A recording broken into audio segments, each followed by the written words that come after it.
Shalom. First and foremost, I want to give all praises, honor, and glory to Yahweh, Bahasham, Yahushai, Bahasham, Racha Kodash.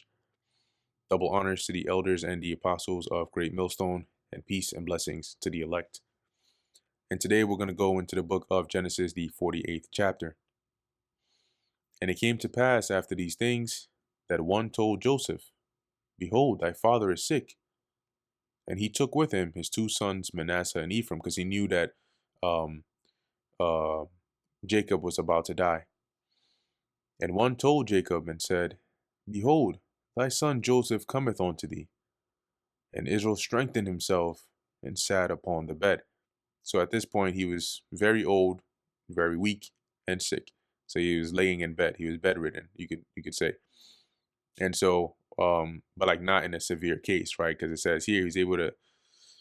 You can tell how much energy it took at this point to actually sit up. You know, when you have old people in a bed, it's a lot more energy for them to get up than you would think. So he strengthens himself. My back. And then he sits up. And Jacob said unto Joseph, God Almighty appeared unto me at Luz in the land of Canaan, and blessed me, and said unto me, Behold, I will make thee fruitful, and multiply thee, and I will make of thee a multitude of people, and I will give this land to thy seed after thee for an everlasting possession. And now thy two sons, Ephraim and Manasseh, which were born unto thee in the land of Egypt, before I came unto thee into Egypt, are mine. As Reuben and Simeon, they shall be mine. So here Jacob was claiming the two sons of Joseph as his, i.e., they would inherit with his sons as his sons. And that's why it is that when you go into the 12 tribes, technically speaking, Ephraim and Manasseh were grandsons of Jacob, but they were treated as sons. All right, and their descendants likewise. So they inherited a portion, just like the rest of their uncles. And thy issue, which thou begettest after them, shall be thine. So any other children you have after them, those will be yours. But I'm claiming these two as mine. And shall be called after the name of their brethren in their inheritance. And as for me, when I came from Padan, Rachel died by me in the land of Canaan in the way, when yet there was but a little way to come unto Ephrath. And I buried her there in the way of Ephrath, the same is Bethlehem. And Israel beheld Joseph's sons, and said, Who are these? And Joseph said unto his father, They are my sons, whom God hath given me in this place. And he said, Bring them, I pray thee, unto me, and I will bless them. Now the eyes of Israel were dim for age, so that he could not see. So he couldn't, really see properly, right? He couldn't really make out things too well. But he knew, when it says that he beheld, he knew that obviously there were people, in this case, two sons with Joseph. And so Joseph brings Ephraim and Manasseh, right? He brought them near unto him, and he kissed them and embraced them. And Israel said unto Joseph, I had not thought to see thy face, and lo, God has shewed me also thy seed. So I didn't even think I would see you again. And the Lord has been so gracious that not only did I see you, but I've even got to see your children, my grandchildren. And Joseph brought them out from between his knees, and he bowed himself with his face to the earth. Because remember,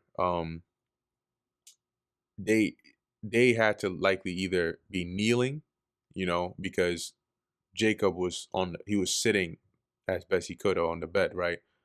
And if they were standing, there would be no way, as we're about to read on down, for Jacob to actually bless them. So they had to come down because they were likely young men, tall at this point. Maybe, no, not even young men, older than that, right? Because at this point it says that by the time Jacob came into the land, he dwelt there for 17 years. We know that they were born before that, right? So they were at least 17 years old.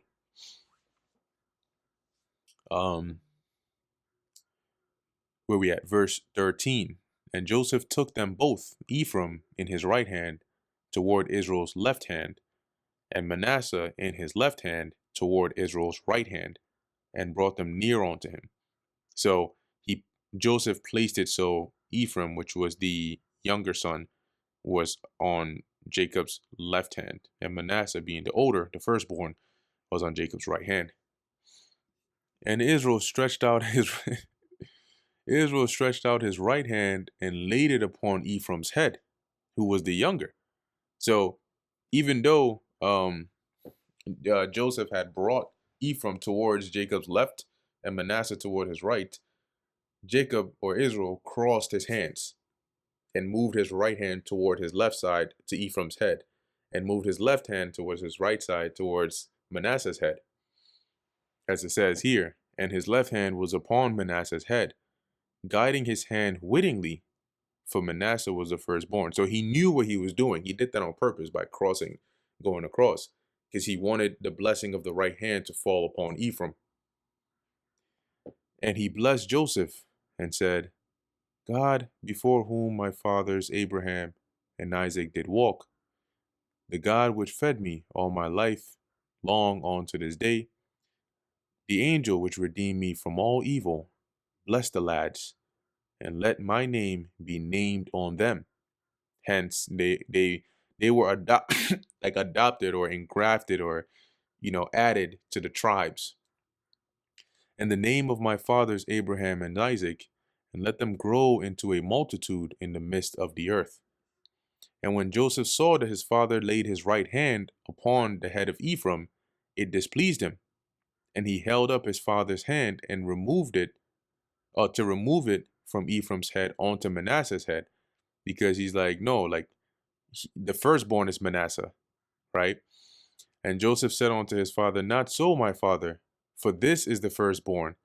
Put thy right hand upon his head. So he's thinking, well, Jacob can't really see.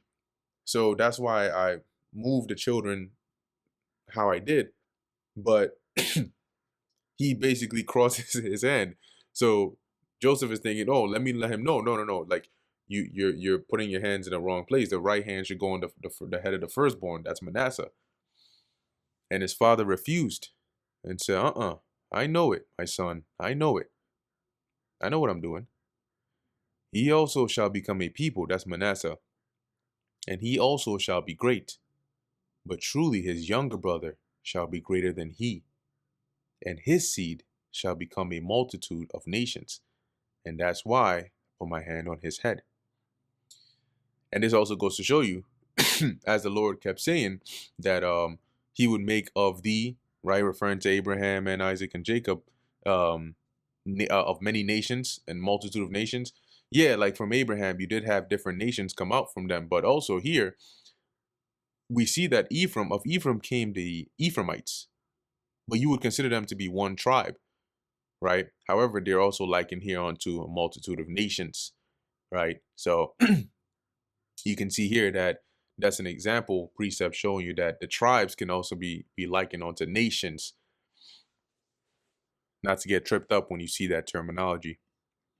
And he blessed them that day, saying, in thee shall Israel bless, saying, God make thee as Ephraim and as Manasseh. And he set Ephraim before Manasseh. So when he blessed them, he said basically, your name is going to be used as a blessing in Israel. So when somebody blesses you, they'll say, may God make you as Ephraim or make you as Manasseh, which is saying like, may you be very blessed. And he set Ephraim before Manasseh. And Israel said unto Joseph, behold, I die, but God shall be with you and bring you again into the land of your fathers.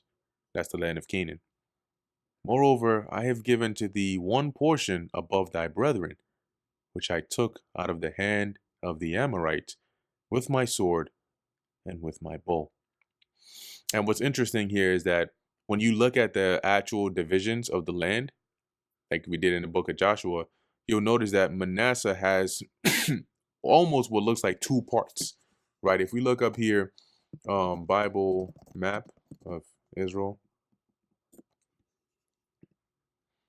if we look here, you'll see here, Manasseh ends up having a huge ass part, right? They got a big portion on the right hand of Jordan and another big portion on the left side of Jordan.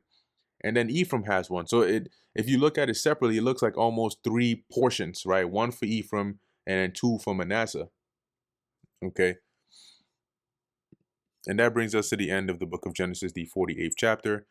Lord willing, that was edifying to the elect. In closing, I want to give all praises, honor, and glory to Yahweh, Bahasham, Yahweh Shai, Bahasham, Rachak, Kudash. Until next time, Shalom.